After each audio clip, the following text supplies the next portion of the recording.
Quelles sont les erreurs commises pendant le premier mandat du président Tshisekedi qu'il faille à tout prix éviter lors du second mandat? Nous allons revenir sur les faits importants de ce qu'a été également le discours du président Tshisekedi, son discours d'investiture avec trois invités sur ces plateaux. Nous recevons pour vous Willy Kalingayi, il est patron de Géopolis Magazine et directeur général de la chaîne Géopolis, journaliste et également expert en mines, chargé des communications du président de l'Assemblée nationale et actuel vice-premier ministre de l'économie Vital Kamerhe. Il est à ma droite. Meilleurs vœux, monsieur Willy Kalingayi. Merci beaucoup. Une petite correction. Allez-y.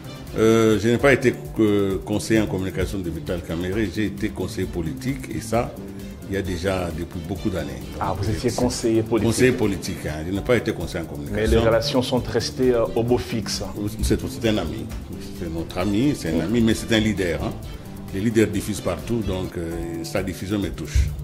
Merci bien. Nous avons également la présence d'Israël Moutala. Il est diplômé des droits de l'Université de Kinshasa, directeur général de 7sur7.cd, président des MilRDC Média, expert en économie et conseiller à la vice-primature de l'économie nationale. Monsieur Israël Moutala, bonne année. Bonne année, encore une fois. Une correction là. Une correction. Allez-y. Je n'ai jamais été conseiller dans aucun ministère, dans aucune structure de l'État. Et donc je ne suis pas conseiller au ministère de l'économie. Ah, j'ai combien d'impairs, c'est plutôt Coco Ngumba qui est absent. C'était en fait sa casquette. Je vous ai attribué par défaut. Toutes mes excuses.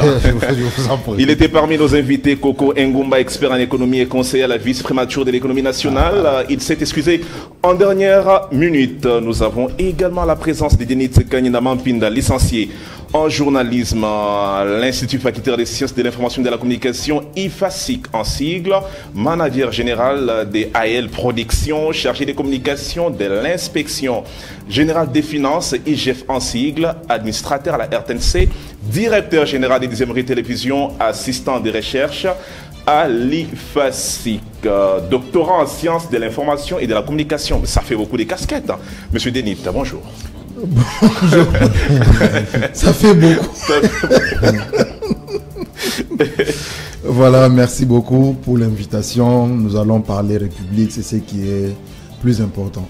Voilà, on va parler République. Je voudrais que nous commencions avec ce qu'a été notre thème du jour, les erreurs commises pendant le premier mandat du président Tshisekedi qu'il faille éviter. Vous êtes un journaliste proche du pouvoir. Vous avez pu déceler quelques erreurs pendant le premier mandat? Bon, le journaliste n'est pas proche du pouvoir ni de l'opposition. Le journaliste, il est voilà, sur le plan il est témoin des événements. Oui. Il est témoin des événements. Et oui, le plus souvent, nous sommes témoins des événements autour du pouvoir du président Félix Tshisekedi. Moi, j'aimerais bien parler en termes de défis, parce que les erreurs, c'est comme le président l'a dit lors de son discours d'investiture, que il est conscient des erreurs qui ont été commises lors du premier mandat et que dans ce deuxième quinquennat, il a conscience de pouvoir rectifier pour que les erreurs ne reviennent plus. J'aimerais parler en termes de défis. Il y a plutôt des défis majeurs en ce qui concerne le secteur économique, parce que c'est un secteur pratiquement la colonne vertébrale de l'action pour le salut du peuple. Et je crois que nous allons y revenir en profondeur au cours de l'émission. J'aimerais parler plutôt en termes de défis que des erreurs. Merci à vous. Israël Moutala, biscuit, vous en avez? Disons, l'émission, c'est voir les erreurs. Le président n'a pas nié les erreurs. Il les a assumées. Mais il a fait une promesse solennelle en disant que ces erreurs là-bas ne vont pas se reproduire. Ces erreurs-là, c'est lesquelles? Sur le plan économique, il faut relever notamment le fait qu'il y a eu des problèmes de planification et de programmation. Vous avez vu que la plupart des projets du président de la République, que ce soit le projet 100 jours, que ce soit le projet Tchilé-Gelou, que ce soit les projets, le PDL, ont souffert dans le délai d'exécution. Les délais n'ont jamais été respectés. Il est quand même inconcevable que quand vous dites que vous allez livrer un ouvrage dans une année ou dans 2 ans, quand vous faites cette planification-là, vous avez toutes les contraintes. Vous les avez déjà identifiées et vous savez comment vous allez les surmonter. Mais vous allez voir de manière systématique, il y a des problèmes de livraison des ouvrages. Il y a un problème de standard de certains ouvrages qui n'ont pas été livrés aux normes. Vous avez vu certaines routes qu'on avait appelées de routes à usage unique, notamment Bokassa, parce que la route, vous l'avez aussitôt faite et aussitôt abîmée. Vous avez des problèmes de financement. Il y a eu des problèmes de corruption, pas dans les proportions telles que l'avait relaté la presse, mais il y avait des problèmes de corruption. Il faut absolument y remédier. Il y a d'autres erreurs qui ont été commises et sur lesquelles j'aimerais insister. Ce sont des erreurs de management. Pléthore des conseillers à la présidence. Non, je ne pense pas que le centre d'impulsion de l'action gouvernementale, c'est vrai que c'est la présidence, mais c'est le gouvernement et le Premier ministre qui conduisent la politique de la nation de manière quotidienne. Donc vous avez une instance qui gère le pays au quotidien, c'est le gouvernement, qui a le Premier ministre et des ministres. Le président donne une vision, il donne une orientation, il veille à ce que cette vision et ces orientations soient mises en action, en œuvre par le gouvernement. Mais on ne peut pas, parallèlement au gouvernement, multiplier des agences à la présidence. Et vous avez vu que ces super conseillers, parfois, étaient impertinents envers les ministres.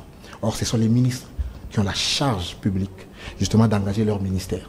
Vous avez des super conseillers à la présidence qui prenaient des initiatives à tort et à travers, qui donnaient des injonctions à certains ministres, qui donnaient des injonctions à certains mandataires publics. C'était une indiscipline caractérisée. Mais il faudrait absolument cette fois-ci que la présidence de la République soit mieux organisée, de l'ordre, de la discipline, que le directeur des cabinets soit la seule personne. Pas trop d'agences, ça dérange? Ah, d'abord, oui, bien sûr. Mais à quoi sert le gouvernement? À quoi sert l'administration publique? On ne doit pas contourner l'inefficacité de l'administration publique à multiplier des agences. Parce que quand vous multipliez les agences, ça veut dire quoi?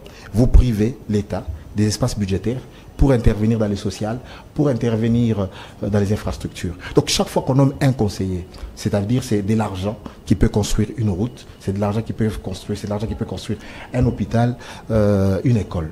Quand vous créez une agence, ça veut dire c'est des bureaux, c'est des frais de fonctionnement, c'est des véhicules, c'est du carburant, c'est des primes, c'est des salaires, c'est des missions.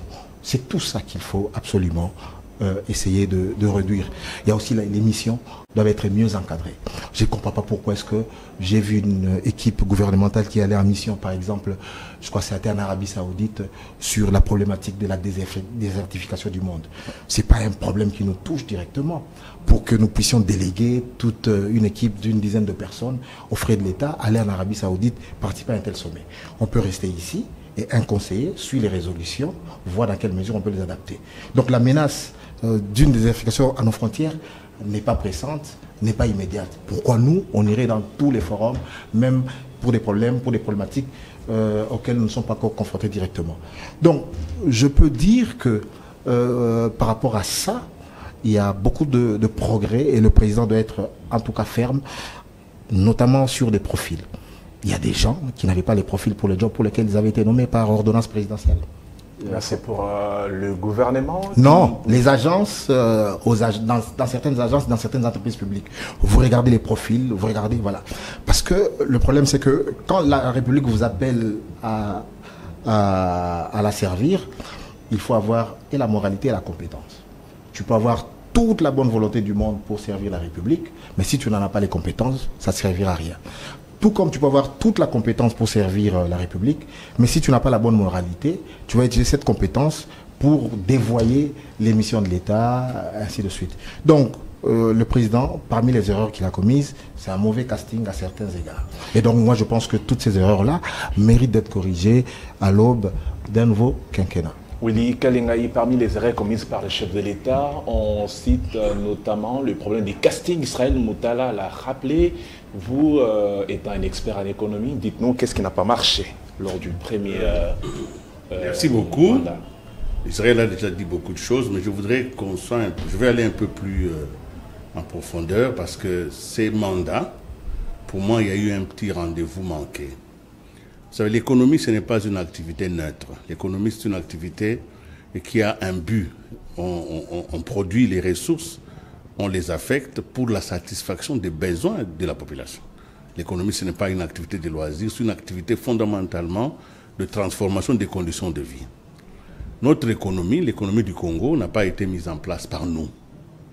Ça veut dire que quelque part, il y a quelques années, quelques dizaines d'années, des gens quelque part ont décidé de mettre en place cette économie et ils l'ont placée pour un but précis d'alimenter l'industrie internationale. Nous étions donc, ils ont mis en place toutes les structures, c'était pour produire des matières premières afin d'alimenter l'industrie occidentale. C'était l'objectif de notre économie. Ça veut dire que nous sommes devenus donc héritiers d'une économie qui ne nous était pas destinée, donc dont les fruits de cette économie étaient destinés à enrichir d'autres économies.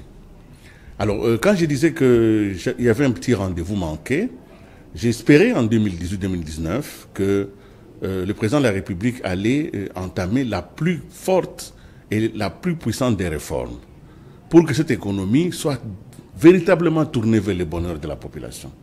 Et il n'y avait qu'un choix, c'était de la diversifier, parce qu'elle dépend essentiellement des mines. Nous ne mangeons pas les mines, nous produisons ce que nous ne consommons pas, et tout ce que nous consommons, nous l'importons. Donc, le plus grand enjeu des réformes économiques, c'était la diversification de l'économie. Et ça, nous ne l'avons pas réussi. Ce n'est pas tellement la faute simplement du président. Pour vous, la machine est bloquée. Et elle est bloquée à quel niveau? Elle est bloquée justement au niveau que Israël vient d'évoquer ici, le casting et les niveaux de diagnostic et d'engagement de détermination. Parce que l'économie, ce n'est pas simplement une question du gouvernement. Quand vous voulez changer les structures économiques, dans notre pays, nous avons 3 niveaux. Nous avons les niveaux de la décision politique, nous avons les niveaux des entreprises, de ceux qui décident, qui produisent tous les jours, et nous avons les niveaux de la consommation aussi. Un peuple décidé, un peuple engagé, peut choisir de consommer ce qui fait avancer son économie. Notre peuple est encore une fois dans les consommations, c'est un peuple qui est quand même tourné vers l'extérieur, c'est un peuple qui n'a pas compris que le patriotisme, c'est aussi le choix du produit congolais. C'est extrêmement important parce que l'économie, ce sont les consommateurs, c'est eux qui consomment, c'est eux qui contribuent à l'effort général. Donc la diversification n'a pas eu lieu comme il fallait, mais il y a eu des tentatives d'efforts, beaucoup d'efforts, et j'espère et je crois que c'est cela qui va se faire parce que dans le programme 145 territoires, hein, la deuxième phase est destinée justement à investir dans l'agroalimentaire, dans l'agriculture. Ce sera ça, la diversification. Parce que si l'agriculture, aujourd'hui, est financée dans tous les 145 territoires et que nous parvenions à trouver des échelles de valeur et de la valeur ajoutée dans l'agroalimentaire, alors nous allons réussir le premier pan de cette diversification sur le plan de l'économie. Notre économie a besoin d'être diversifiée pour qu'elle réponde réellement aux besoins de la population. Merci Willy Kalenga. Et Denit Kanida, pourquoi le casting n'a pas été bon? Peut-on dire que le président Tshisekedi n'était pas bien entouré? Bon, pas du tout le président, mais parce que vous vous souviendrez que le premier mandat du président de la République a commencé avec le partenariat entre lui et la famille politique qui l'a succédé. On a parlé de l'alliance FCC-CACH, où il y avait l'UDPS, l'UNC, et en face il y avait le FCC et tous les autres. Donc du coup, la constitution de cette équipe-là, première gouvernementale, a posé d'abord problème dans la mesure où il fallait satisfaire les appétits des partenaires politiques. Et vous verrez même que l'ordonnance portant attribution compétences des membres du gouvernement est arrivée plus tard pour définir les compétences des membres du gouvernement. Et je crois que ça aussi, quelque peu, tirer vers le bas l'action du gouvernement, parce qu'il vous souviendra de l'action, par exemple, celle lorsque le président a voulu soulager un peu la population vers la fin de l'année 2022, si je ne me trompe pas, avec le poisson chinchard, les vivres frais, disons, il y a eu une sorte de guerre entre le ministère de l'économie, le ministère des pêches et élevage, le ministère de l'industrie. Quel est le ministère qui devait piloter cette action-là pour soulager les problèmes, les besoins de la population. Donc, quelque part, moi, je pense aussi en même temps, oui, c'est vrai que nous allons parler de projections, je crois que le problème de casting est d'abord lié au fait que il fallait satisfaire les envies des partenaires politiques.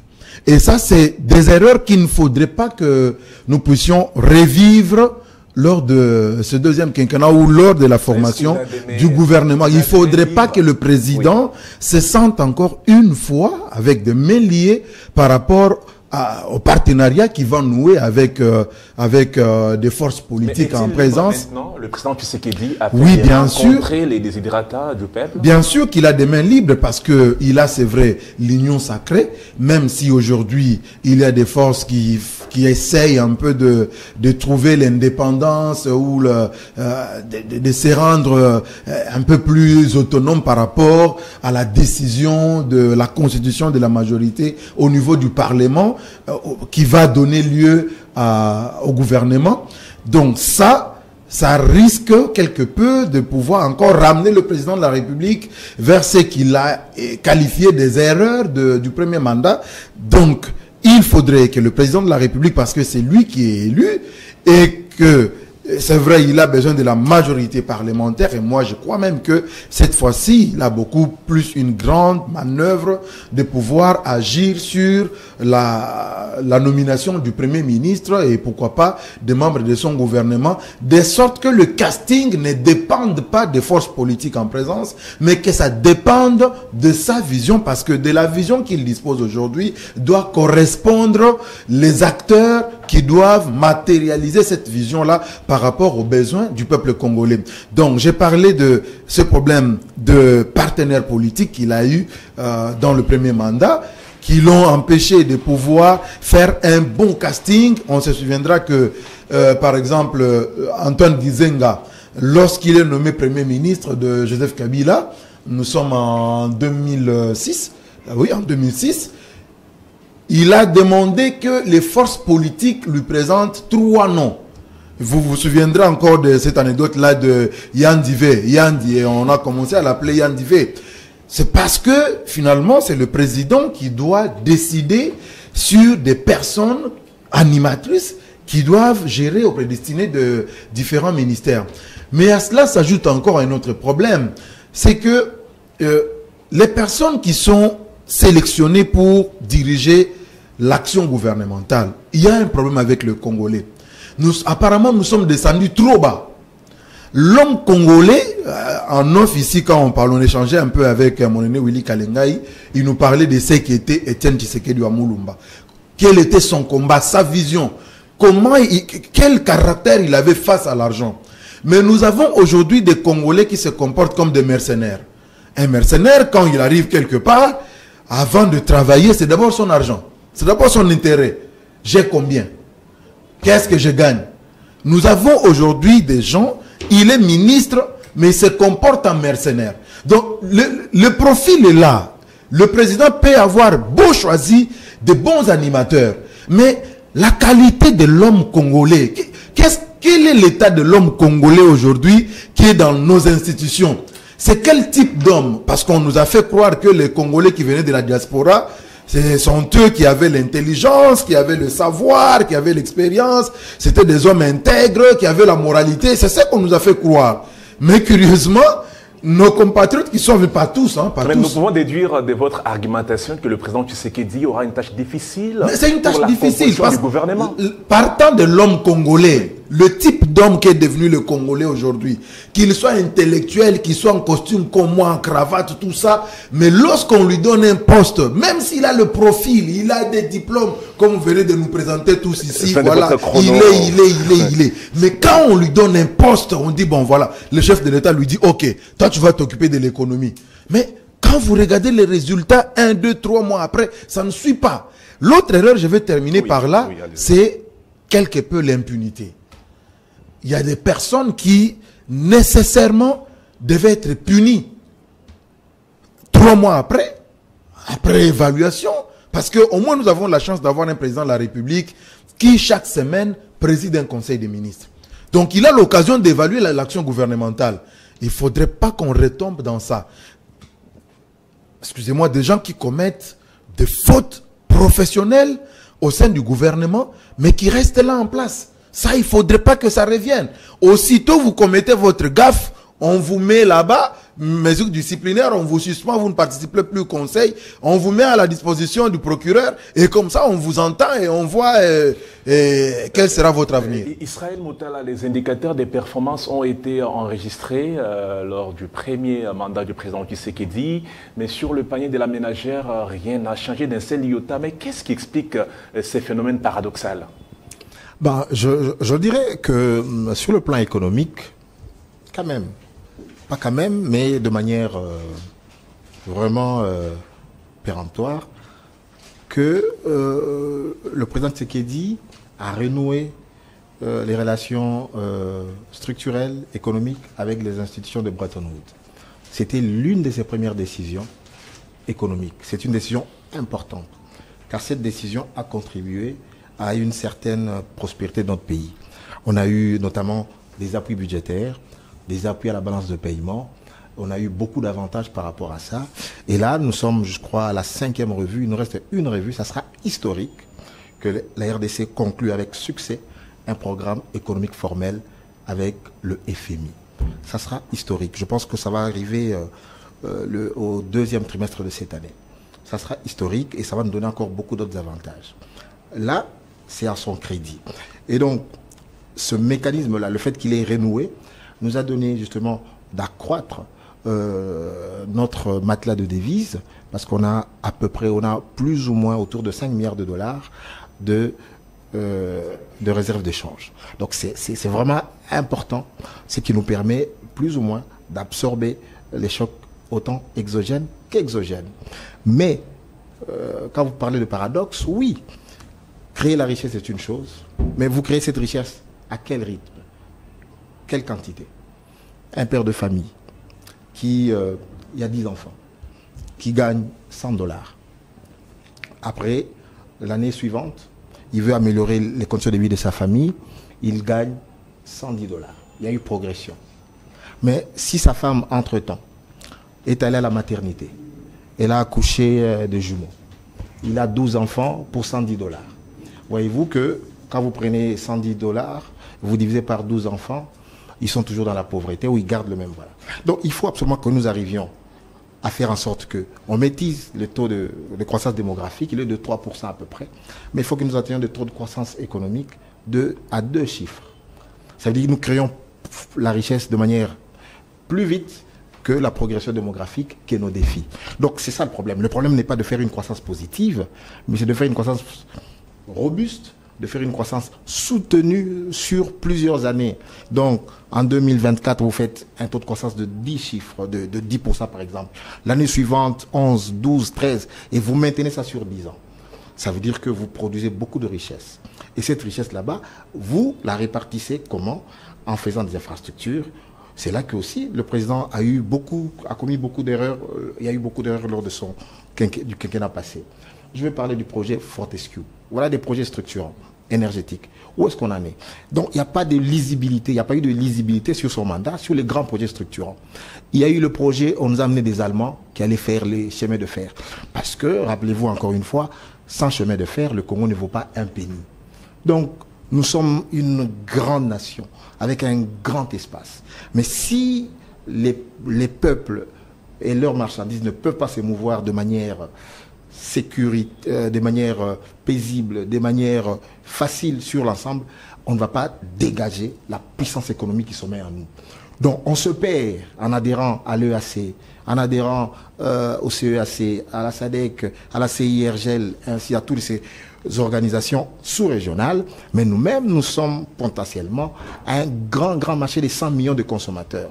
Pourquoi vous dites quand nous perdons, quand nous adhérions dans la plupart des structures sous-régionales? Ça veut dire que, d'abord, faisons en sorte que nous soyons un marché. Parce que si nous nous ouvrons avec cette faiblesse que nous avons aujourd'hui, nous serons un déversoir des États plus puissants. Ça veut dire que si nous nous ouvrons par exemple à l'EAC, un État comme l'Ouganda, un État comme le Kenya, ils vont déverser leurs produits ici et nous serons que des simples consommateurs. Donc nous, ici, la priorité doit être mise sur le fait que nous devons interconnecter nos territoires, nos villes, nos localités, nos provinces, pour que une bouteille d'eau ici, qui ait un marché de 100 millions, vous imaginez ce que ça donne? Donc vous produisez par exemple des chaussures ici à Kinshasa, mais qui peuvent être consommées par 100 millions d'habitants. Et là, vous renforcez les règles à la frontière, vous ne faites pas de l'importation, parce que la chaussure que vous importez de Turquie, c'est de l'emploi créé en Turquie, c'est de la richesse exportée en Turquie. Parce que vous l'achetez avec des devises. Les devises sont des ressources rares. En principe, les devises, vous devez les utiliser pour des produits que vous n'êtes pas en mesure de produire ici, notamment les biens d'équipement, qui demandent une technologie avancée, et ainsi de suite. Mais pour produire des chemises, produire des biens de consommation courante, produire de la vaisselle, produire des carreaux, produire des fils électriques, produire tous les biens qui nous servent à la vie quotidienne, à manger à notre faim, produire du riz sur place, produire du maïs, produire du poisson, du poulet, de la viande. On n'a pas besoin d'importer. Parce que nous en importons pour près de 2,5 milliards chaque année de produits alimentaires. C'est du gaspillage. Les produits, les médicaments, tout ce qu'on... Voilà. Ici, on peut monter des usines pour faire tous les produits nécessaires qui nous aident ici. Donc, on ne doit pas importer ça en Inde. On ne peut pas importer ça notamment en Chine. Voyez-vous, c'est tout ça. Mais ça demande justement que des gens réfléchissent, se disent... Voilà, ce sont ces faiblesses-là. Donc, nous devons devenir une grande puissance économique. Par rapport, Willy Kalenga avait dit en introduction ici, quand on était une colonie belge, on produisait, on avait, les Belges, les colons avaient construit une économie pour assouvir leurs besoins économiques. Là maintenant, nous devons renverser le modèle, le paradigme, c'est-à-dire on produit pour les Congolais pour que nous soyons nous-mêmes autosuffisants. Et donc, sur ces projets-là, on n'a pas été assez offensif, on n'a pas été assez intelligent et tout ça. Et puis pour terminer, l'inflation, à la décharge du président Tshisekedi, c'est un choc exogène. La guerre en Russie, la guerre au Moyen-Orient fait que quand le pétrole augmente, voilà, le prix du baril augmente sur le marché international, on a des répercussions. Quand la chaîne logistique, ça veut dire que les tensions qu'il y a au Proche et au Moyen-Orient, nous importons des biens. Vous avez vu maintenant que les Houthis, par exemple, tirent sur des navires. Le commerce international est perturbé. Vous allez voir que le coût d'assurance va augmenter. Vous allez voir que maintenant, pour louer un conteneur par voie, c'était de 20 000 pieds ou de 18 pieds à 20 000 $, ça sera peut-être à 40 000 $. Ce qui fait que quand la personne va importer, il y aura sûrement un surcoût ici. Donc ça, c'est vraiment pas une solution. Mais ici, on l'a quand même mieux géré qu'ailleurs. Je reviens de la France et je vous dis, les gens pleurent. Et les factures, il fait très froid là-bas, les factures d'énergie vont grimper. J'ai vu aux États-Unis aussi, là aussi les gens pleurent parce qu'il y a eu une forte inflation. Quand vous prenez la moyenne de l'inflation dans la zone euro, elle est vraiment élevée. Ils ont même atteint des chiffres de 10%, de 15%, de 20% dans d'autres pays. Alors qu'en Europe, l'inflation ne dépassait pas 1 à 2%. Voyez-vous, ce n'est pas un problème congolais. C'est un problème du contexte international. Mais nous, nous devons nous préparer à faire en sorte que nous soyons moins vulnérables aux chocs exogènes et endogènes. La question des blocs pétroliers, où est-ce qu'on en est? Comment on a géré ça? Parce que nous devons arriver à ce qu'on appelle l'indépendance énergétique. Pourquoi on doit importer du pétrole? Parce que le pétrole, si vous le produisez sur place et vous le raffinez sur place, il va vous coûter moins cher. Là, nous dépendons des fluctuations du prix du pétrole. Or, c'est l'énergie, c'est le moteur de la croissance. Il faut, parce que ici, je vois déjà des fils dans les stations. Ça veut dire que c'est comme ça que le chantage déjà des pétroliers, des distributeurs qui vous disent attention, payez nos dettes, ainsi de suite. Donc, il y a une question, là aussi, beaucoup de réflexion pour que nous arrivions à être indépendants sur le plan énergétique. Et ce sont ces réformes-là.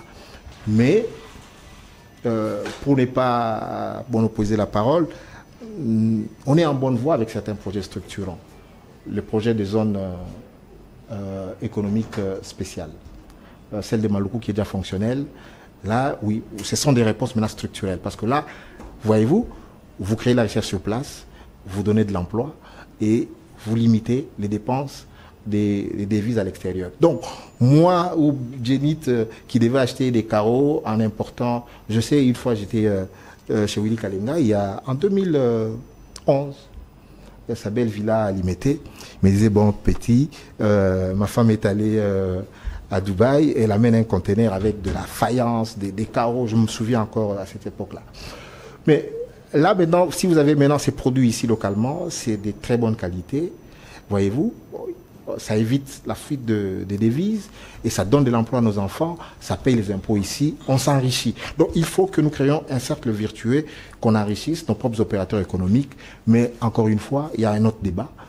Les gens qui s'installent là-bas, la plupart sont des expatriés, mais qui sont au Congo. Il faudrait maintenant aussi réfléchir à faire en sorte que des Congolais soient nombreux. Willy Kalingayi, le président Tshisekedi, dans son grand oral, a martelé les axes prioritaires de ce que sera son action ou sa politique. Il a beaucoup plus revenu sur la création d'emplois. Plus d'emplois cette fois-ci, est-ce possible? C'est possible et je crois que je ne veux pas quitter la route que j'ai empruntée. Il n'y a pas de magie. Il faut diversifier l'économie. C'est cela où on va créer des emplois. Mais en même temps, il faut insister sur l'investissement dans les infrastructures. On ne peut pas avoir des emplois dans les vides. Il faut qu'il y ait des infrastructures, il faut que les grands projets reprennent et ceci sans discontinuer. Donc il y a les routes, il y a les voies ferrées, il y a le rail, il y a les aéroports, il y a les réseaux de télécommunications. Ce sont ces infrastructures qui permettent à ce que l'on puisse créer d'emplois. Je pense que le président est conscient de cela. Ce qu'il faut éviter, je crois que Israël l'a un peu épinglé, même Denis tout à l'heure, c'est que moi j'appelle les porteurs d'affaires, les faux porteurs d'affaires. La présence de la République ne doit pas être la porte d'entrée dans le pays. On ne peut pas. C'est l'instance la plus élevée de la nation, c'est l'instance de validation et de décision finale. On ne peut pas, comme première audience, pour entrer au pays, vous allez voir le président. Ce qui n'est pas une bonne chose, parce que la plupart des projets qui n'ont pas marché aujourd'hui ont bénéficié d'une communication, en tout cas avec tintamarre, parce que le président les a reçus, ils ont parlé de ce qu'ils allaient faire, mais derrière ça, les gouvernements ne suivaient pas. Il faut donc éviter que le président soit utilisé comme un faire-valoir des porteurs d'affaires. Et ça, c'est cette catégorie de nos compatriotes qui viennent de l'extérieur et qui viennent ici pour justement simplement avoir cette audience avec une photo avec le président et rentrer en Europe pour aller mobiliser des ressources qui ne reviendront même pas ici. J'en connais beaucoup. Beaucoup de gens ont utilisé ces photos du président, ces audiences, pour aller dire que non, au Congo, on m'a déjà accordé telle faveur. Aujourd'hui, si vous allez à Paris, vous n'allez pas rencontrer Macron parce que vous êtes un investisseur. Vous voyez? Donc, il y a une réforme majeure et elle est urgente. Ceux qui travaillent avec le président doivent le protéger. On ne peut pas donner audience à tous ceux qui viennent parce qu'il dit qu'il est investisseur. Il y a une porte d'entrée, c'est l'Agence nationale d'investissement. On limite les audiences alors au niveau de la On doit limiter, non, c'est-à-dire qu'il faut qu'on sous-pèse. Le chef de l'État reçoit ses homologues. Il reçoit ses homologues, il reçoit d'autres chefs d'État, il reçoit des personnes qui sont arrivées au bout d'un processus. Vous n'entrez pas au pays, vous n'avez vu ni ministre, ni personne, mais vous saurez déjà que le président nous a reçu, nous a accordé tout. Vous voyez, par exemple, le projet Fortune, là, un projet important. C'est vrai qu'on peut rencontrer le président, il donne son accord de principe. Mais il faut que le dossier soit soutenu par un soubassement. Et le soubassement est fourni par les experts. C'est quand tous les experts sont d'accord que l'on passe au niveau ministériel, ça passe en conseil des ministres, le conseil des ministres lève l'option, le président peut vous recevoir pour vous bénir dans votre travail. Mais si j'ai compté à peu près une quinzaine de projets c'était du pipeau. Et ça, ce sont nos compatriotes autour du président qui se sont fait pratiquement les instruments du capital international pour venir obtenir du Congo des fausses validations. Vous voyez quelqu'un qui vient, il dit voilà, j'ai une mine au Congo. D'ailleurs, le président Tshisekedi m'a accordé une audience. Vous voyez les photos, nous étions ensemble. Écoutez, quand vous allez à Toronto, vous allez à Dubaï, avec une photo comme ça, vous devenez crédible. Nous ne devons pas vendre l'image de notre président avec autant de facilité aux marcheurs des rêves. Je vous dis, ce sont des faux porteurs d'affaires. La présence n'est pas un champ d'affaires. Je termine en disant ceci. Vous avez encore la parole, allez-y. Que les politiques économiques de notre pays, parce qu'on doit réformer, Mais on doit réformer pourquoi? On doit réformer pour obtenir suffisamment de marge pour dégager de nouvelles ressources. Il faut des moyens. Nous manquons un plan stratégique de développement sur les 30, 40, 50 ans. C'est une des choses qui n'a pas été faite pendant ces mandats. On ne va pas tout réduire aux 5 ans, aux 10 ans du président. Le pays ne va pas se développer parce que le président a fait 10 ans au pouvoir. Le pays va se développer parce que le pays s'est inscrit, s'est engagé sur une politique d'une trentaine, d'une quarantaine d'années. Il faut que les hommes politiques comprennent que le temps est venu pour mettre en place un plan stratégique de développement. Nous avons besoin de combien d'années, de moyens? Nous avons besoin, par exemple, pour les 20 années qui viennent ou pour les 30 années qui viennent, de 500 milliards de dollars pour donner à ce pays un minimum de semblant de prospérité. Cette pensée-là stratégique est possible que là où les hommes d'État se dépassent, là où ils n'ont pas l'ambition d'être là, c'est eux qui doivent jouir de tout. Non. Quand on est un homme d'État, on travaille pour la postérité, on travaille pour l'avenir, on met en place des structures qui vont perdurer. Ceux qui ont fait l'indépendance américaine ne savaient pas qu'un jour l'Amérique irait à la Lune.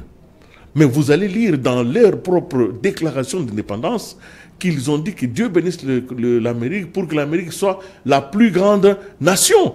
Même si eux, ils vivaient dans les moustiques et tout ça. Je vous apprends que George Washington n'a jamais vécu à la Maison-Blanche. Et pourtant, c'était lui qui avait commencé la construction de la Maison-Blanche.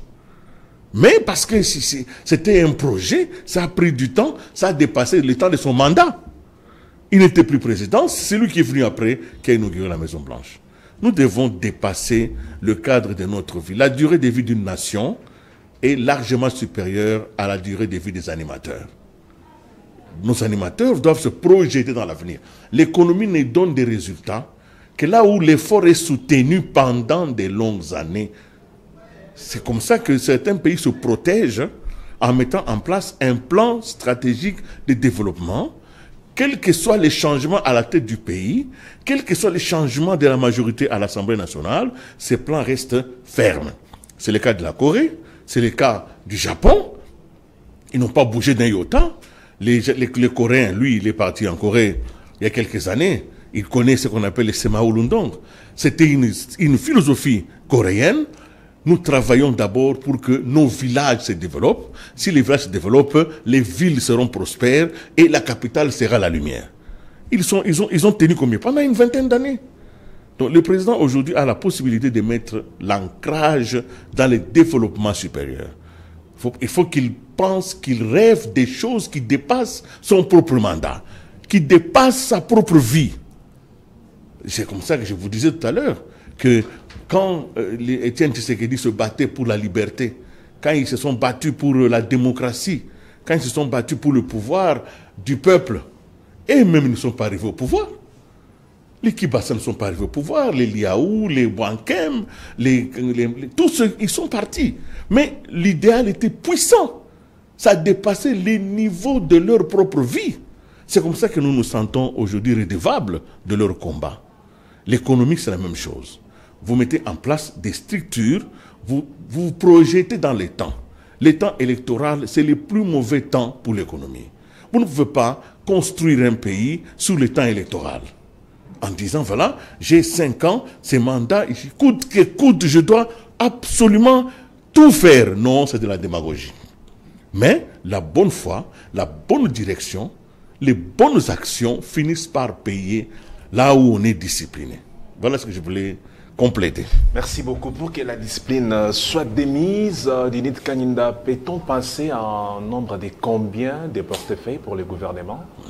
Bon, le nombre de portefeuilles, ça c'est aussi un autre casse-tête, parce que là, vous avez des caciques, vous avez des leaders ou des grands leaders ou des leaders majeurs, vous pouvez les appeler comme vous voulez, qui ne veulent pas lâcher. Des personnes qui pensent que le Congo a été fait pour eux. Donc il n'y a que eux qui doivent diriger le Congo. S'ils ne sont pas là, ça signifie qu'il n'y a personne qui peut mieux faire. C'est ce qui pose énormément de problèmes. Et je crois que, un peu comme ce que disait Willy Kalengai, il faut qu'à un certain moment, le président se dise qu'il revienne dans ce qu'il disait. Le salut du peuple, c'est la loi suprême. Ça signifie que lorsqu'on veut sauver son peuple, on ne tient pas compte des intérêts égoïstes des politiciens, que je n'appelle pas politiques, des politiciens. Alingué te disait, le vrai problème du malheur congolais, c'est l'intellectuel congolais. Parce que nous avons des intellectuels qui ne pensent pas au lendemain du Congo, qui ne pensent pas Congo. Vous voyez ce que je veux dire? Qui ne pensent pas Congo. Donc, qui se mettent là, des think tanks comme ailleurs, ça se produit. Quelqu'un a sa structure des pensées où il réunit des pensées qui peuvent résoudre le problème dans un secteur donné. Vous verrez que le président sera obligé d'avoir un gouvernement de 60 ministres. Pourquoi? Parce que vous avez 700 partis politiques qui ont concouru et chacun dira, voilà, moi j'ai 10 députés. Moi j'ai vu même des gens qui se sont précipités à recréer des plateformes au niveau du Parlement, alors qu'il n'y a pas encore eu les résultats définitifs, cher ami. Les résultats définitifs, vous ne les avez pas encore. Mais vous dites, non, nous avons 150 députés, voilà, nous nous constituons en plateforme au sein de l'Union sacrée. Ça traduit déjà des appétits gloutons des politiciens, mais il ne faudrait pas que le chef de l'État tombe dans ça. Moi, je pense qu'un gouvernement de tout au plus 45 ministres suffit. Vous avez là-dedans les vice-premiers ministres, ministres d'État et ministres. 45 tout au plus. Ça suffit. Parce que le vrai problème... Il n'y aura pas des graissements des dents avec... oui, c'est vrai, mais c'est ce que je dis. Oui. C'est ce que j'ai dit, que le salut du peuple, c'est la loi suprême. Parce que quand vous avez un gouvernement de 60 ministres, ça signifie que lorsque vous allez à, c'est pas de la publicité, mais à Congo Motors, comme c'était pour le gouvernement passé, pour prendre des jeeps qui coûtent 150 000 $, ça signifie que vous devez prendre 70 jeeps. Faites fois 150 000 $. Vous voyez. Alors que le président a besoin d'un financement pour la deuxième phase de PDL 145 territoires. Donc, il ne faudrait pas que le président puisse vraiment suivre ces gens-là qui vont le dire, non, moi, voilà, moi j'ai 50 députés, moi j'ai 20 députés, voilà, moi j'ai... Non, non. Si le président retombe dans ça, donc on n'aura pas en tout cas résolu le problème des Congolais. J'ai aimé quand Willy Kalenga il parlait des infrastructures comme le vrai moyen de sortir la population de la pauvreté. Et je crois que le président l'a aussi rappelé que les 7 milliards qui revenaient du redressement avec le contrat chinois seront reversés vers les infrastructures de base. Ça, c'est très important parce que sans cela, la population ne va même pas sentir la question que vous avez posée à Israël, le contraste entre les chiffres qu'on nous présente, la croissance économique et le pouvoir d'achat du peuple et le panier de la ménagère. Mais si nous avons des routes, si nous avons les chalutiers, j'ai appris que ça va arriver dans le premier semestre de cette année, le débarcadère à Kinkole a déjà été achevé, il est là, mais il ne peut pas recevoir des poissons parce qu'il n'y a pas de chalutiers. J'ai vu le ministre était parti, voilà, il a promis que dans le premier trimestre, ça va arriver. Oui, il nous faut des infrastructures qui vont d'abord créer de l'emploi et puis qui va permettre à ce qu'on résolve les vrais problèmes de la population. Mais je reviens sur ce que disait Willy Kalenga. Pourquoi les investisseurs vont vers le président de la République? C'est comme dans une maison, lorsque la maman ne sait pas donner des solutions aux problèmes du ménage, au problème des enfants. Et finalement, les rapports se dirigent vers papa. Moi, je me demande pourquoi est-ce que les investisseurs doivent aller voir le président. Donc, il y a un problème quelque part. Oui, nous sommes d'accord avec les agences qui ont été créées. Mais à mon sens, les agences doivent être en quelque sorte des pépinières pour les ministères. C'est-à-dire que c'est là que se conçoivent des projets qui sont transmis vers le gouvernement pour une bonne exécution et une bonne programmation. Oui. Mais lorsque les agences doivent par elles-mêmes concevoir des projets exécuter, planifier et exécuter, je vois qu'en ce moment-là, on dépouille le gouvernement de ses prérogatives. Donc, il faudrait que les agences pourvoient en termes de projets, parce que il est évident que dans notre pays, les partis politiques n'aident pas les gouvernements ou le président de la République. Parce qu'à mon sens, au niveau déjà des partis politiques, de l'UDPS par exemple, on devait avoir le mécanisme de pouvoir accompagner le président à travers des grands projets. Le PDL 145T devait provenir par exemple de l'UDPS. Voilà, monsieur le président, nous voulons vous accompagner dans le domaine de l'emploi. Et pour nous, UDPS, voici le projet que nous vous proposons, monsieur le Premier ministre. Avec ce projet, nous pensons que nous allons aider le président de la République. Des propositions concrètes. Et en ce moment-là, lorsque vous commencez à réfléchir en termes de projets, en termes de plans que vous amenez au gouvernement, à l'Assemblée nationale, des projets de loi que vous amenez à l'Assemblée nationale, on peut se dire que voilà, chacun travaille, chacun est dans son élément pour aider la République à avancer. Mais aussi le problème de la bourse. Pourquoi est-ce que nous, on ne peut pas aller en bourse avec tout ce que nous avons comme minerais stratégiques, toutes les matières premières que nous avons ici?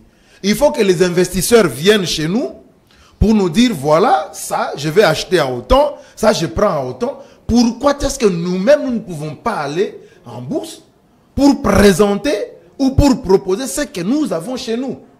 Et ça, moi, je crois que les ministres que nous allons avoir dans le prochain gouvernement, ça doit être des personnes qui ont une vision, eux aussi, pour le Congo. Qui ont une vision pour les secteurs qu'on leur attribue. Parce que le président, oui, c'est vrai, il a une vision globale du pays. Il a une vision globale du développement du pays. Mais il faudrait que lorsque vous avez un ministre de pêche et élevage, il doit être un visionnaire. Il doit savoir ce qu'il veut pour ce secteur-là de la pêche au Congo. Il doit avoir une idée. Quand vous avez un ministre, je ne sais pas moi, des hydrocarbures, un ministre, il doit savoir ce qu'il veut.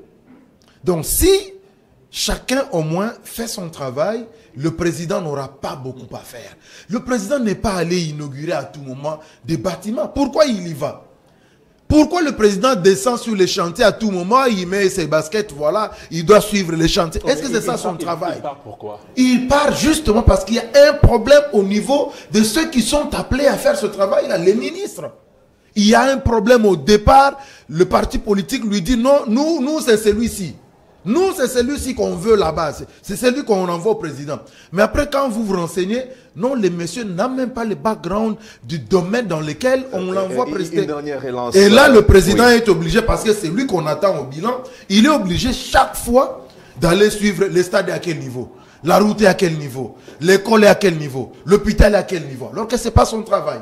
Mais quelqu'un dit qu'il n'y a pas une mauvaise troupe, il n'y a qu'un mauvais leader. C'est vrai, ça, c'est pas une question. Oui, mais après, le Congolais, c'est ce que je disais. Mais on a quel type de Congolais? Mais est-ce que les attentes de la population vont être rencontrées lors du second mandat du président Tshisekedi, lors de ce second mandat? Je crois que avec le président... tant des promesses, ce qui est bien pour un homme politique, mais est-ce que ces promesses seront également réalisées?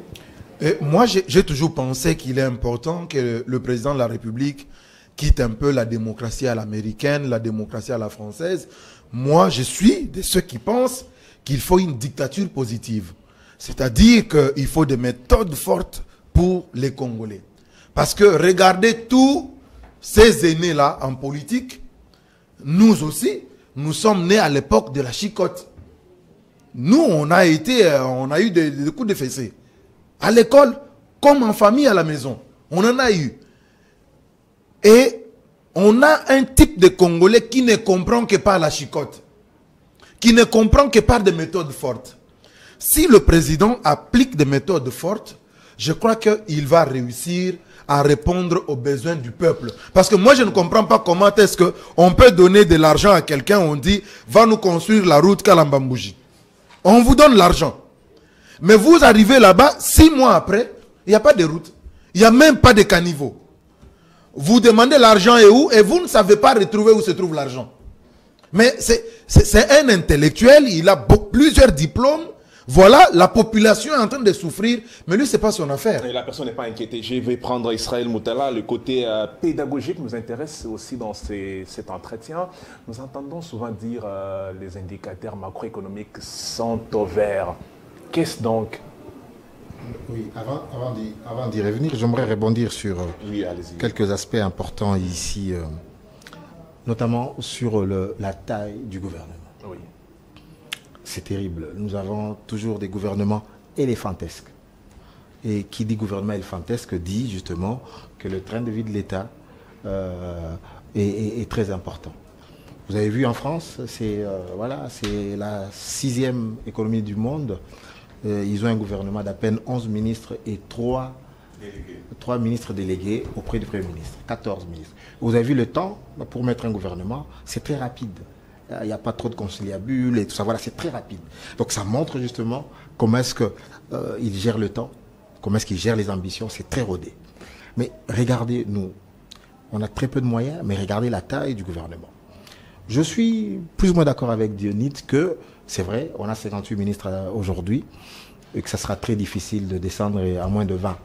Mais je pense que 40 ministres, pour moi, on va rentrer dans l'ordre du tolérable, vu notre contexte. Parce que ici aussi, le gouvernement est une instance où les gens veulent se retrouver, les communautés, les provinces. Donc il y a des équilibres ethniques, il y a des équilibres provinciaux dont il faut tenir compte.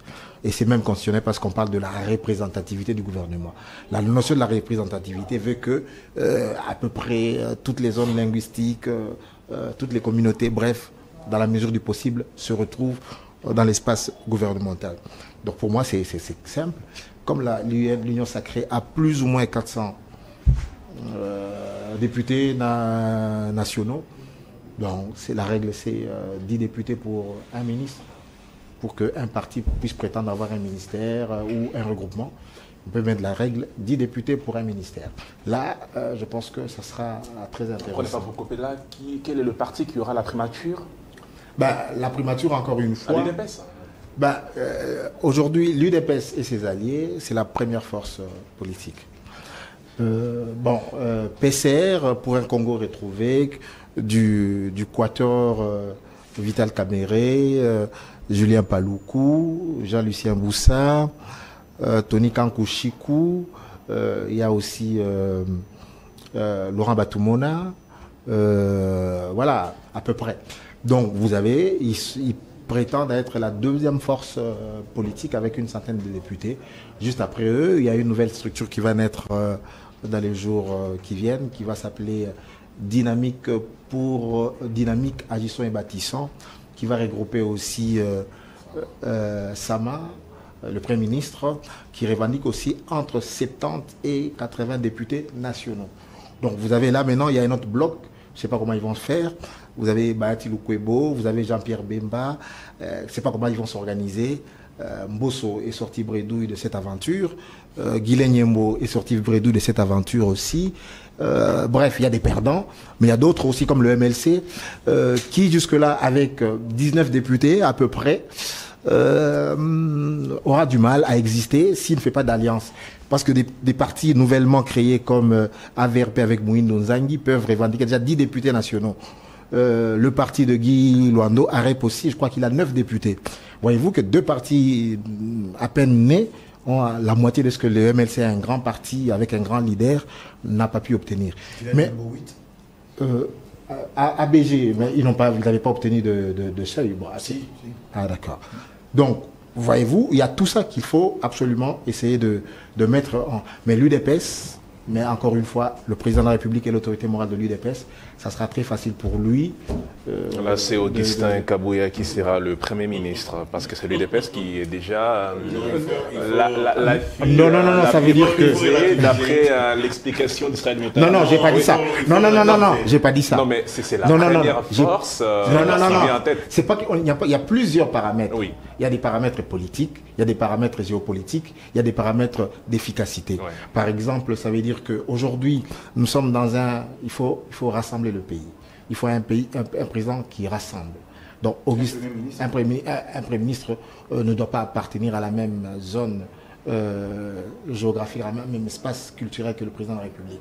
Et donc, là, Kabouya tombe déjà. Ah oui, avec ce critère, Kabouya tombe. Il peut présider l'Assemblée nationale. Ah ok, peut-être le président de l'Assemblée nationale, peut-être. Non, il y a une précision. Oui, je crois qu'Israël va reprendre sa parole parce qu'il n'a pas fini. Oui. Et Premier ministre, celui qui vient de la majorité. Et pour être Premier ministre, il faut venir d'une majorité de 250 plus 1. À ce jour, il n'y a aucun parti qui peut revendiquer la primature. Il faudrait que l'on puisse être clair. Il n'y a aucun parti. L'IDPS est premier, certes, mais n'a pas 250 députés. C'est 250 plus 1, ça qui fait la majorité, et ça devra s'imposer au président si c'était un parti. Comme il n'y a pas de majorité absolue, il n'y a personne qui a reçu la majorité absolue, le président est obligé de l'identifier. Il faudra donc nommer un informateur pour identifier cette majorité. Et si vous voyez des regroupements anticipés, c'est pour pouvoir faciliter cette identification. Mais le Premier ministre, il y a deux logiques. Le Premier ministre, c'est le chef du gouvernement. Il n'est pas là pour être le représentant des sensibilités. Il est là pour agir, pour changer les rapports à la pauvreté dans la population. Il est donc celui que le président doit choisir. Mais les gens ont des ambitions. Le président, lui, il a une obligation. Il doit obtenir des résultats pour la population. C'est lui qui a été élu au suffrage universel. C'est lui qui est aujourd'hui, par rapport à la population, c'est de lui qu'on attend des résultats. Les restes sont des moyens par lesquels lui, il peut passer pour arriver au résultat. C'est comme ça qu'il faudra dire aux hommes politiques, quelles que soient leurs ambitions, une ambition n'est pas un droit, une ambition c'est une aspiration. Il faudra permettre au président de matérialiser sa vision. Il devra choisir son Premier ministre en toute liberté. Évidemment, je comprends que les hommes politiques ne peuvent pas le prendre aussi simplement, mais j'ai publié même ce matin un éditorial où je disais primature, danger et enjeu. Les dangers, c'est justement ces calculs permanents de positionnement, parce que même si on vous positionne, même si vous représentez votre tribu, vous devez d'abord être une réponse à une problématique donnée. Quel que soit celui qui va venir de n'importe quel groupe, il doit répondre au profil d'efficacité. Le président devra réunir, moi, en urgence, les chefs de file de tous ces groupements. Il doit les réunir. S'il sait qu'il a un choix personnel et que ce choix-là, ce n'est pas Israël, et qu'Israël, lui, il ambitionne de devenir Premier ministre, il faudra le lui dire en toute simplicité à l'intérieur du microcosme qu'ils vont développer. Il faudrait que les ambitions qui ne vont pas être satisfaites soient qu'elles n'explosent pas. Il existe ce qu'on appelle en politique la chambre de compensation politique. Ça signifie quoi? Ça signifie, vous voulez devenir Premier ministre, mais ce n'est pas vous que je vais nommer. Alors qu'est-ce que nous faisons pour que, quand je vais nommer celui-ci, vous n'allez pas vous rebeller? On fait ce qu'on appelle la chambre de compensation. On discute des ambitions. Ok, le président doit dire à tout le monde, à un moment donné, c'est lui qu'il va nommer, et faire accepter ce choix avant qu'il ne soit public. C'est ce qui va permettre... Ça ne veut pas les pouvoirs discrétionnaires? Non, le pouvoir discrétionnaire ici est conditionné par les textes de loi qui veut que le président nomme le Premier ministre dans la majorité. Et quand cette majorité va se dégager, on va lui dire non, la majorité c'est celle-ci. Maintenant, on ne va pas dire que notre Premier ministre c'est celui-ci. Non! On ne va pas lui imposer. Il va maintenant regarder dans la majorité qui est-ce qu'il peut nommer. Maintenant, quand il a un choix dans la majorité identifiée d'une personne qu'il va nommer au poste de Premier ministre, avant d'énoncer ça à l'ensemble de la population, ses compagnons de combat, les autres leaders qui estiment qu'ils ont le droit d'être Premier ministre, il faudra les appeler. Le président doit faire lui-même le charme personnel pour faire valider son propre choix auprès de tous ces collaborateurs, parce que ce sont des collaborateurs. Parce que s'il ne fait pas la chambre de compensation, alors nous allons avoir un gouvernement qui sera saboté aussitôt qu'il va être investi. Ne vous en faites pas, il n'y a pas pire ennemi que celui qui siège avec vous au gouvernement. Beaucoup de projets ont été bloqués simplement parce que tel ministre ne supportait pas la présence de tel autre ministre. Le président a le choix, et parce qu'il connaît tout le monde. Mais il sait là où il est, et je crois qu'il nous a prouvé qu'il était capable de discernement, et même d'anticipation. Il sait celui que lui, il va nommer. Il sait aussi que peut-être certains ne vont pas l'accepter, qu'il le fasse accepter à ceux-là. Dans ce que je répète encore, dans cette chambre de compensation politique, parce que c'est ça qui va déterminer la sagesse des hommes politiques. Merci à vous. La chambre des compensations politiques va déterminer la sagesse politique des chefs de l'État pour que nous ayons un Premier ministre qu'il faut, à la place qu'il faut. Retour en image de ce qu'a été les discours du président Tshisekedi. Nous allons nous retrouver pour la suite de cet entretien.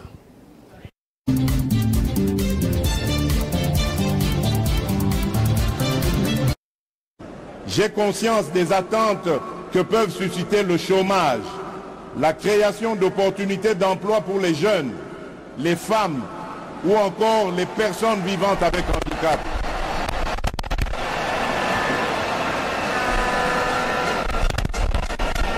L'autonomisation et la promotion des femmes dans notre société, de même que l'inclusion et la protection des personnes les plus vulnérables. Tout comme j'ai conscience de vos attentes à l'augmentation du pouvoir d'achat, à la stabilité du franc congolais, à la création.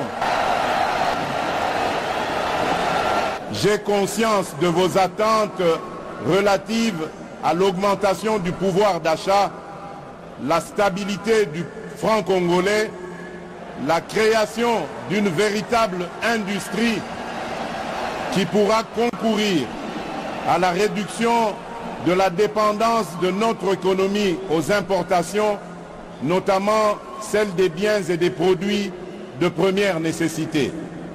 Ce nouveau quinquennat aura ainsi pour objectif, premièrement, de créer plus d'emplois en accélérant la promotion de l'entrepreneuriat, notamment celui des jeunes, et au moyen d'une approche volontariste inspirée de nos réalités sociétales. Deuxièmement, de protéger le pouvoir d'achat des ménages en stabilisant le niveau de l'inflation et en maîtrisant le taux de change. Troisièmement, d'assurer avec beaucoup plus d'efficacité la sécurité de nos populations, de notre territoire, de nos biens ainsi que la préservation de nos intérêts. Au moyen d'une restructuration profonde de notre appareil de sécurité et de défense et par la poursuite du renforcement de notre diplomatie. Quatrièmement, de poursuivre la diversification de notre économie et d'accroître sa compétitivité en optant pour la transformation de nos produits agricoles et miniers bruts sur notre sol. Cinquièmement, de garantir plus d'accès aux services de base en veillant à l'extension des programmes tels que ceux de la couverture santé universelle, de la gratuité de l'enseignement et du PDL 145 territoires. Et enfin, sixièmement, de renforcer l'efficacité de nos services publics. Mes très chers compatriotes, l'expression de vos suffrages et le renouvellement de votre confiance à mon égard interviennent dans une période critique de l'histoire et où de nombreux défis pèsent sur notre devenir collectif. D'abord, sur le plan national, les efforts fournis dans la sécurisation de nos concitoyens et dans la sauvegarde de notre intégrité territoriale se retrouvent mis à mal par les velléités obscures de certains États voisins, d'acteurs extérieurs ou internationaux, avec la complicité lâche de certains des nôtres. Enfin, se pose-t-il le défi du réchauffement climatique, pour lequel notre pays se veut être une solution au regard de ses potentialités naturelles qui ne sont plus à présenter, tout comme le défi collectif de la préservation de notre existence commune face aux idéologies du chaos et à la folie meurtrière qui n'épargnent aucune nation ni aucun pays.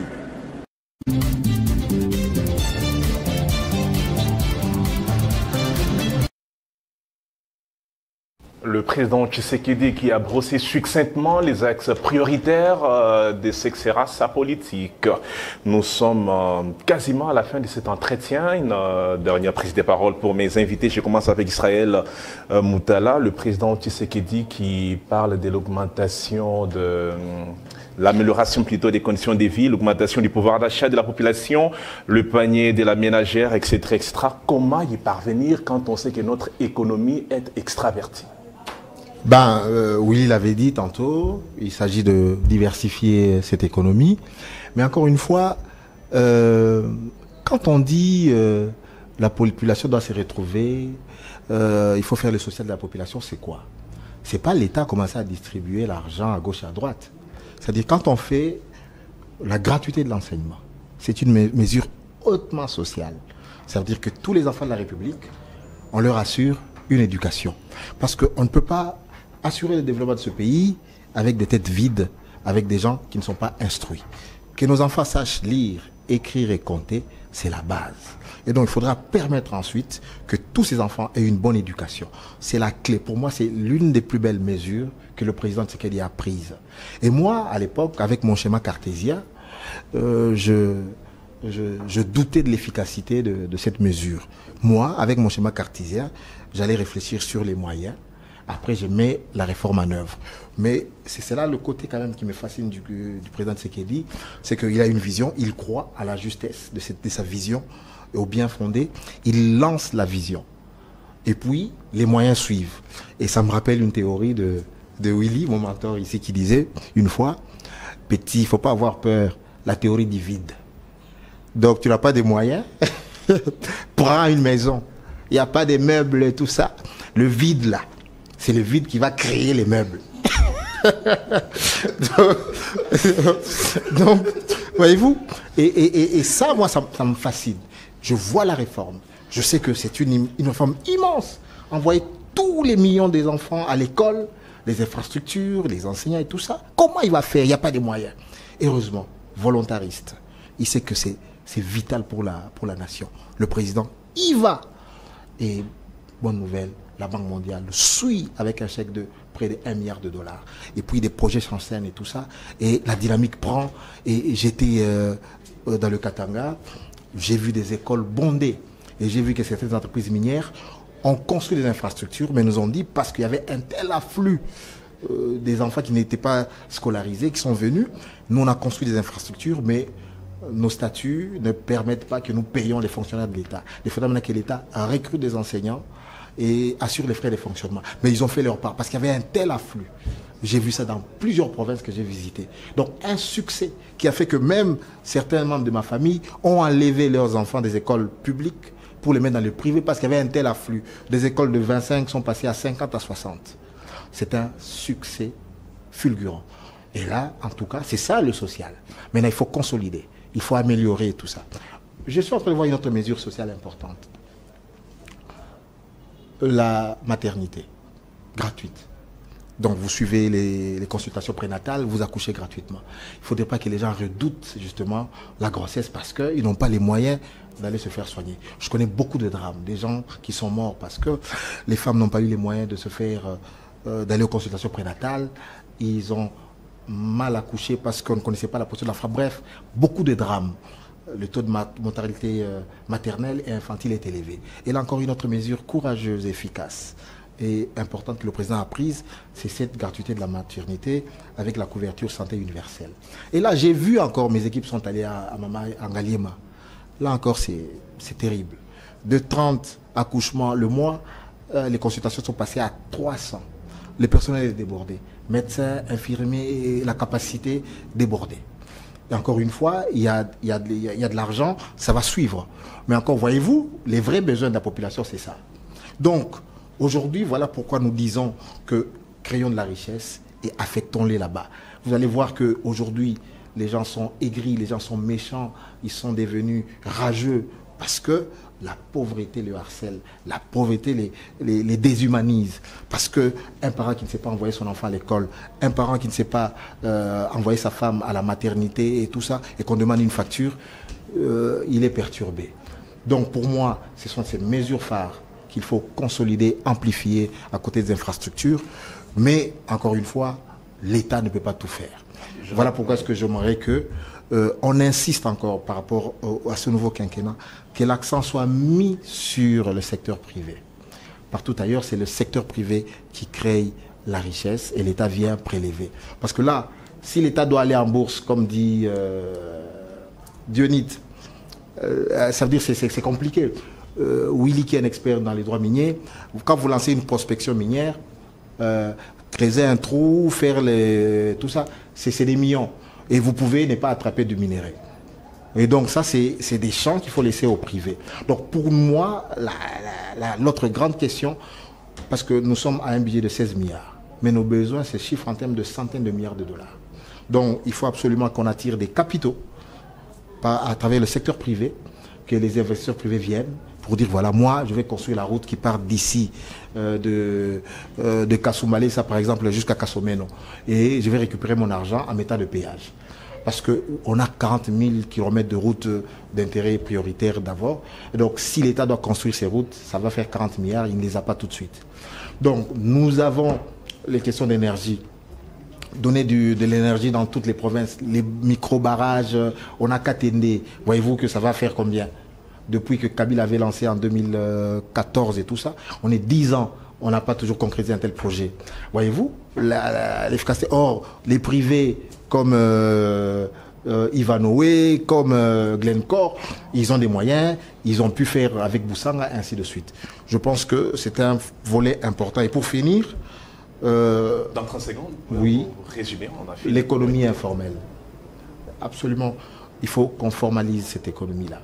On dit que nous sommes dans un chômage endémique. Ce n'est pas vraiment ça.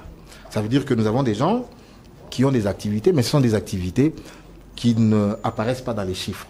Donc la maman qui va les baigner au coin de la rue, avec lequel elle élève ses enfants, c'est du travail. Mais sauf qu'elle ne paye pas d'impôts, la patente, elle n'est pas connue par les services sociaux, on ne connaît pas, voilà. Donc tous les mécaniciens avec des garages sauvages, ça et là, moi je vais parfois chez... Ils ont beaucoup d'argent. Ils ont beaucoup d'argent et voilà, vous allez là-bas, vous faites une vidange à $200, vous n'avez aucun reçu, vous n'avez... Voilà. Voilà, vous appelez donc... Vous payez comme ça, $200, voilà, bref. Tous les mécaniciens qui sont là, c'est du travail, mais ils n'apparaissent sur aucune statistique. Donc on va dire que voilà, les chômeurs. Donc les vendeurs ambulants, les gens qui tiennent telle boutique, les gens qui vendent les cartes... les cartes prépayées, les cambistes dans nos coins de rue, c'est du travail parce que c'est avec ça qu'ils payent un loyer, c'est avec ça qu'ils vivent. Mais ça n'apparaît dans aucune statistique. Donc c'est tout ce travail-là de formalisation et ça passe par justement un système fiscal juste où on ne va pas prendre le peu qu'ils gagnent avec des taux importants. Donc il faut qu'on explique pour qu'on formalise ça et que tout rentre dans l'ordre. Merci à vous, Israël Moutala. Oui, les promotion de l'entrepreneuriat local, une vraie épine. Ça sera pour donner la prise de parole. Non, c'est pas une vraie épine, c'est une solution. L'État est venu pour que l'on croie en l'entrepreneuriat congolais.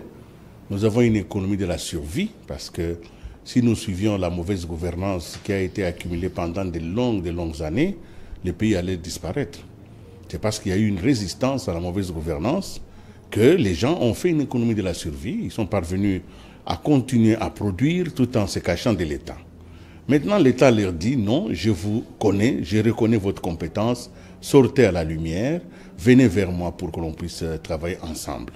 Il y a aujourd'hui des agences comme l'Agence pour la promotion de la classe moyenne qui existe, qui sont des agences qui fonctionnent déjà au niveau du ministère des PME pour permettre à ce que la créativité et les innovations des Congolais soient mises en lumière. Aujourd'hui, nous avons une difficulté, certes, c'est que créer l'emploi, ce n'est pas simplement cet emploi formel, aller dans une entreprise qu'on vous engage. Aujourd'hui, tous les universitaires, tous ceux qui ont une formation, qui ont atteint un niveau de licence, un niveau de master, tous ceux qui ont un diplôme universitaire sont potentiellement des créateurs d'emplois. Ils ne doivent pas être des gens qui vont chercher les emplois. L'État doit leur dire que vous avez été formés pour créer les emplois. Sur 100 millions d'habitants, nous avons moins d'1 million d'universitaires. C'est moins d'1 million. Mais tous ces universitaires-là sont effectivement aujourd'hui des créateurs d'emplois. Dans le monde entier, il y a une logique de start-up.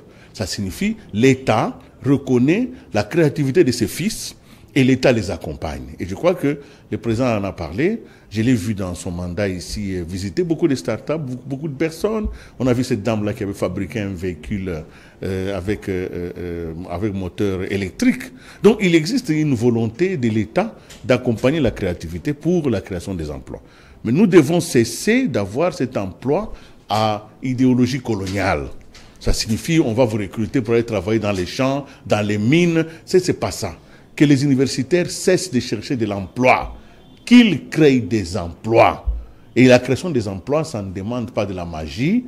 C'est vous regardez autour de vous, vous identifiez dans votre environnement les problématiques qui se posent, vous inventez une solution. Si vous n'avez pas de moyens, alors vous pouvez aller dans les banques, à l'État ou dans des structures qui existent aujourd'hui. Changeons ce paradigme, que les gens croient en eux-mêmes. Tout le monde est capable de créer un emploi, pas forcément d'aller en chercher ailleurs. La preuve, Israël est là, hein? Il a créé son emploi. Merci à vous, Denis Kaninda. Dernier mot de votre part. Il y a beaucoup de questions à vous poser, mais bon, résumez-vous. Oui, allez-y. Que je vais épingler rapidement. Il faudrait que dans le secteur financier ou économique, qu'il y ait une redynamisation du corps des inspecteurs de l'économie. De la même manière que le président l'a fait avec l'IGF, l'inspection générale des finances, il faudra que l'on puisse redynamiser le corps des inspecteurs de l'économie. Parce que ce sont eux qui veillent sur la structure des prix. Ce sont eux qui veillent sur tout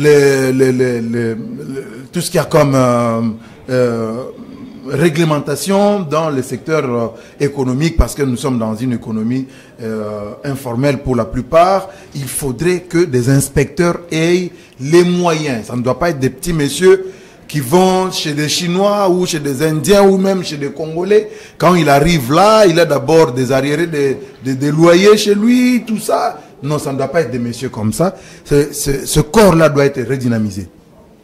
De deux, il faudrait arriver à la concrétisation de ce que cherche l'IGF tout le temps. Et le président est revenu sur ça lors de la campagne électorale, l'instauration du parquet financier.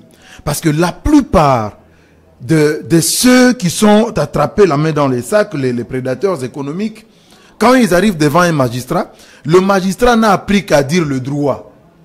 Pour la plupart, c'est des gens qui n'aimaient pas les calculs.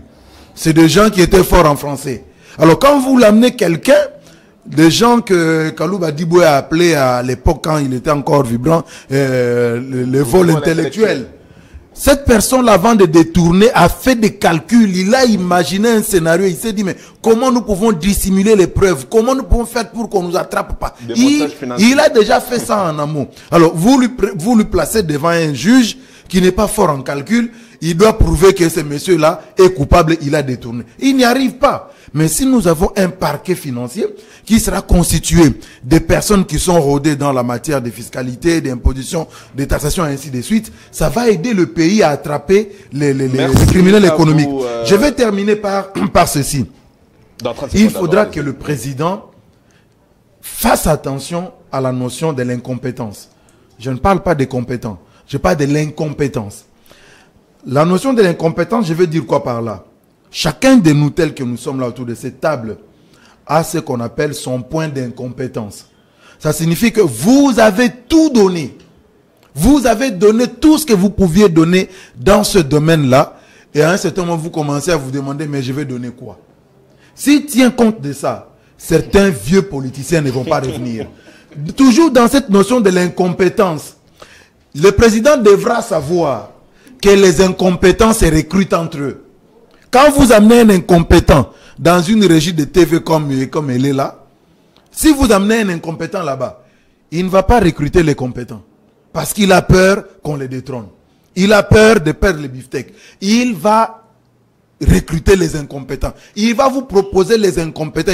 C'est lui-ci, monsieur le président, je les connais très bien. Alors, il va vous faire du bon boulot. Beaucoup. Alors que c'est des incompétents. Notion, donc le président devra venir tenir compte de la théorie des incompétents. La théorie de l'incompétence ou la notion de l'incompétence est passée, Dinit Kaninda. Je rappelle que vous êtes DG des 10e télévision. Beaucoup de casquettes que je casse maintenant. Merci également à Israël Moutala, patron du site en ligne 7sur7.cd, d'avoir accepté notre invitation. Les géants Willy Kalengaï, merci à vous, patron de la chaîne Géopolis, merci d'être passé. Merci beaucoup. On se retrouve très prochainement pour parler du pays dans un autre numéro. À toutes et à tous, à très bientôt.